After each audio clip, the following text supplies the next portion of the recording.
1 Coríntios capítulo 3, o versículo de número 11. Apenas um versículo. O apóstolo Paulo, escrevendo, inspirado pelo Espírito Santo, nos diz assim: porque ninguém pode pôr outro fundamento, além do que já está posto, o qual é Jesus Cristo. Porque ninguém pode pôr outro fundamento, além do que já está posto, o qual é Jesus Cristo. Muito bem. A igreja de Corinto, como todos sabem, era uma igreja que dava muito problema para o apóstolo Paulo. E dentre tantos pecados que essa igreja cometia, e em tantos erros teológicos, erros doutrinários, erros morais que essa igreja praticava, estava o pecado de partidarismo. Se lermos aqui os capítulos antecedentes, desde o capítulo 1, notaremos alguns erros, alguns pecados dessa igreja. E aqui, bem escancarado aqui no capítulo 3, bem no começo, há o pecado de partidarismo e o pecado de, vamos dizer assim, de culto à personalidade. Aqui, no começo do capítulo, Paulo diz que não poderia tratar com os coríntios, não poderia falar com eles como se eles fossem espirituais, mas ao contrário, como a carnais. Eles estavam sendo carnais, porque Paulo diz: vocês estão sendo partidários, vocês estão criando culto à personalidade, porque diziam alguns: eu sou de Paulo, outros diziam: eu sou de Apolo, outros diziam: eu sou de Cefas, que é Pedro. Aqueles que tinham uma tendência a serem, podemos dizer assim, mais equilibrados na sua teologia, na sua prática, aqueles, por exemplo, que comiam das coisas sacrificadas aos ídolos e sem se preocuparem, eles diziam: eu estou seguindo o apóstolo Paulo, um exemplo. Aqueles que talvez fossem mais do mundo helênico, voltados mais para a cultura grega e a cultura helenizante, esses diziam: eu sou de Apolo, porque é o que tudo indica, Apolo, judeu de Alexandria, segundo Atos capítulo 18, um homem eloquente e sábio nas escrituras. Esses que preferiam mais um cristianismo mais helenizado diziam: eu sou de Apolo. Talvez aqueles que ainda eram da circuncisão e talvez estivessem querendo misturar as práticas judaicas com as práticas do Novo Testamento, aqueles que talvez ainda fizessem confusão entre a lei e a graça, e queriam ainda manter um pano de fundo judaico da sua fé, talvez fossem esses que dissessem: eu sou de Pedro. E o culto à personalidade estava estabelecido aqui na igreja de Corinto. Mas o apóstolo Paulo, ele corta essa raiz maligna do culto à personalidade e ao partidarismo, quando ele vem e diz: eu plantei, Apolo regou, mas Deus deu crescimento. De maneira que nem o que planta é alguma coisa, nem o que rega, mas Deus que dá o crescimento.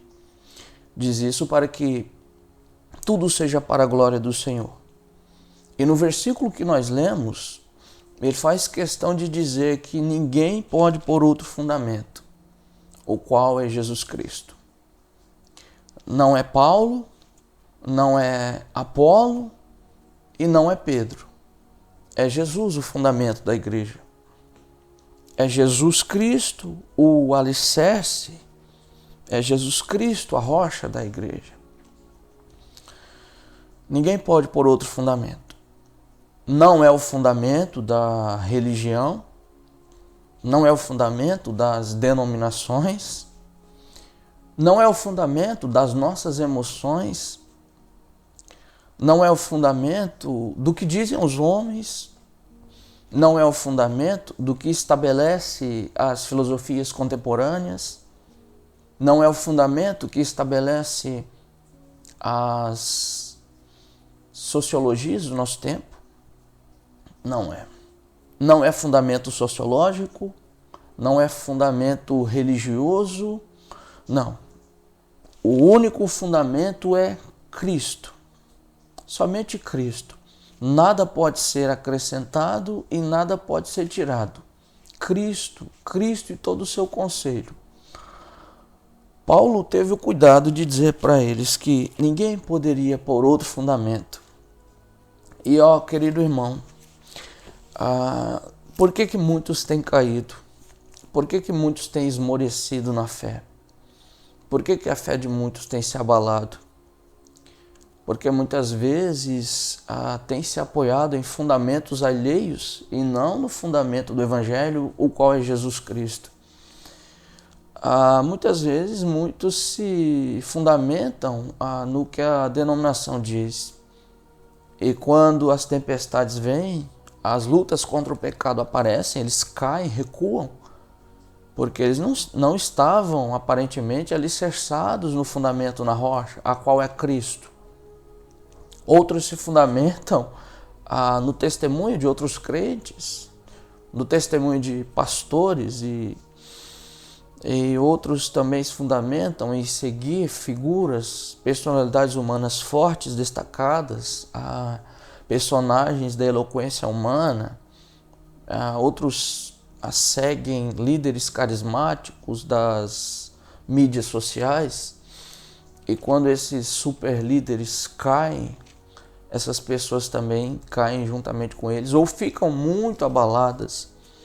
Outros caem porque olham para os bastidores do mundo gospel, da indústria gospel, do entretenimento e se escandalizam com as bagunças, com a busca desenfreada que essa gente tem pelo dinheiro e também se escandalizam e caem também. Outros se fundamentam no que os profetas modernos, os profetas aqui entre aspas, no que os profetas modernos dizem e também se abalam, caem. Caem porque eles não estavam na rocha inabalável, na rocha qual é Cristo. Oh, meu irmão, fundamente a sua fé em Jesus Cristo. Cristo, o centro da vontade de Deus Pai. Cristo, o doador da vida. Cristo, autor e consumador da fé. Cristo, o doador do Espírito Santo, aquele que foi e disse, é necessário que eu vá, porque se eu não for, o Consolador não virá. Cristo, a rocha inabalável. Cristo, o rochedo firme. Cristo, a pedra de esquina angular. Cristo, a nossa rocha eterna. Se eu e você fundamentarmos nossa fé em Cristo e somente em Cristo, sem tirar nem acrescentar nada, nós permaneceremos firmes e não recuaremos. Mas se nós olharmos para os fundamentos dessa vida, nós seremos sempre e constantemente abalados. Mas pôr a fé em Cristo é o nosso dever, é o nosso único método, o nosso único modo de permanecer firme. Esqueça o que estão fazendo com o Evangelho, os escândalos do mundo gospel, que só visa dinheiro e que só produz escândalos nos nossos dias. E fundamente a sua fé em Cristo. Não fundamente em si mesmo. Eu e você somos pecadores. Fundamente a sua fé em Cristo. Cristo, apenas Cristo. Somente Cristo. Que Deus possa ter falado com você nessa palavra. Eu gostaria de orar. Pai Santo, ensine-nos a fundamentar nossa fé apenas no Senhor Jesus Cristo. Não nos deixe ser partidários de nenhum outro fundamento, senão Cristo. Não nos deixe constituir para nós personalidades especiais, às quais nosso coração pecaminoso se agrada, mas apenas Cristo. Cristo, teu Cristo. Que o teu Espírito Santo nos ajude a estar fundamentados apenas em Cristo, para a glória do seu nome. Em nome do Senhor Jesus Cristo. Amém. Deus te abençoe, meu querido irmão, minha querida irmã, em Cristo Jesus sempre.